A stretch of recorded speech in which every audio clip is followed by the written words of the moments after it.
Kamu merencanakan suatu mau plesir ternyata gempa. Mau wisata ke Rusia ternyata perang. Kamu tidak pernah tahu apa yang akan terjadi besok. Wa ma tadri nafsum madza taksibu ghadan.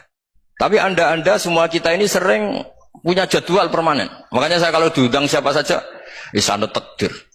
Yang jelas Gus ini acara penting. Ya masih acara penting nak pangeran nang ngersakno apa piye? Kok ape dadi pangeran? Kamu kok mau jadi Tuhan?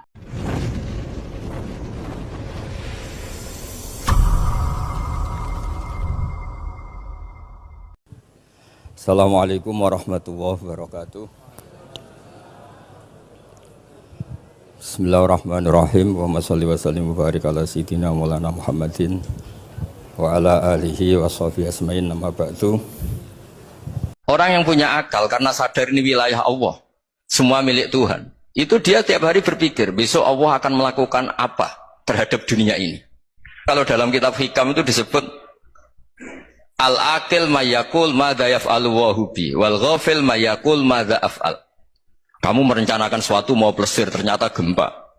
Mau wisata ke Rusia ternyata perang. Kamu tidak pernah tahu apa yang akan terjadi besok. Wa ma tadri nafsum madza taksibu ghadan. Tapi anda semua kita ini sering punya jadwal permanen. Makanya saya kalau diundang siapa saja, isane takdir. Yang jelas Gus ini acara penting. Ya masih acara penting nak pangeran nang ngersakno apa piye? Kok ape dadi pangeran? Kamu kok mau jadi Tuhan? Itu kadang ya kiai gitu. Penting Gus acara ini jenengan harus memastikan bisa. Loh kamu itu yang ngajarin tauhid, sesuatu itu biadillah, kok bilang-bilang apa pas? Pasti. Kalau maksa terus tak tobatkan loh kamu kata saya. Ya kalau gitu Gus bilang insya Allah. Wah itu hati saya, fisik saya, roh saya sudah bilang insya Allah. Gak usah kamu latih kata saya. Nah hal-hal tauhid keseharian itu gampang sebetulnya. Wal ghafil yaqulu madza af'al. Tapi orang yang lupa Allah dia setiap hari bilang besok apa? Kita bisa melakukan apa? Seakan-akan dia itu aktor, dia penting, dia subjek permanen, dia. Padahal kita ini hanya objek kehendak Allah Subhanahu wa taala. Karena kita yakin sesuatu yang terjadi di alam raya ini kita tidak bisa apa-apa. Makanya saya sering ngaji, sering bilang saya. Ketika Anda mensifati Allah, Dia yang menghidupkan. Sudah itu tanamkan, jika ketika kita mati, santai saja. Kenapa santai? Allah punya cara menghidupkan kita. Zaman kita hidup juga gak tahu caranya ngelola jantung, ngelola paru-paru. Kamu juga gak tahu ngelola oksigen yang tidak beracun, tidak ngandung polusi. Tahu-tahu hidup. Gak ingin tua ya tahu-tahu tua, gak ingin mati tahu-tahu mati. Selama ini kita hidup juga gak tahu apa sebetulnya. Hanya gaya tok, punya jadwal, punya planning. Kalau kamu bisa menentukan pilihan Anda, pasti Anda istrinya cantik, 4 neriman semua, kona'ah semua. Nyatanya enggak kan? Ada 1 jelek, cerewet. Wah itu kan, nyatanya enggak bisa apa-apa Anda kan? Dan kamu bawa mati lagi. Nah, itu kan, istri Anda juga gitu, punya keinginan, punya suami yang ganteng, yang jabat, yang neriman, yang enggak poligami. Ya enggak kesampaian juga.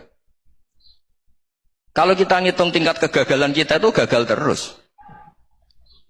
Ya kan? Nah, terus ingat Allah. Madza yaf'alu Allahu bi. Orang yang punya akal selalu berpikir Allah itu menghendaki apa terhadap saya. Lalu sama-sama orang gitu. Melihat orang yang serius, itu kata Anda itu pemikir berat, serius. Senang punya tokoh yang merengut karena kamu anggap serius. Tapi sebagian orang anggap orang yang serius itu wong merengut, wong masam, wong muka kok ditekuk. Jadi sama itu hati ya muqallibal qulub tsabbit qalbi ala dini, karena kita enggak tahu cara berpikir kita tentang orang lain, tentang sekeliling kita. Misalnya kita orang baik yang jenis ngurmat fakir miskin. Ada orang bangun masjid mewah itu janggal. Apa artinya masjid mewah kalau banyak orang kelaparan? Tapi kalau yang jenis pendidikan apa artinya masjid mewah kalau tidak bisa ngaji? Nanti yang jenis infrastruktur apa artinya ini kalau semuanya punya sudut pandang yang berbeda-beda. Dan Islam mengapresiasi semua kebaikan. Tapi katakan semua kebaikan itu adalah kehendak Allah Subhanahu wa taala. Karena apapun baik Anda itu pakai fasilitas yang diberikan oleh Allah Subhanahu wa taala. Sallallahu alaihi Muhammadin wa ala alihi wasallam. Subhana rabbika rabbil izzati amma yasifun. Salamun alal mursalin walhamdulillahi rabbil alamin. Al-Fatihah.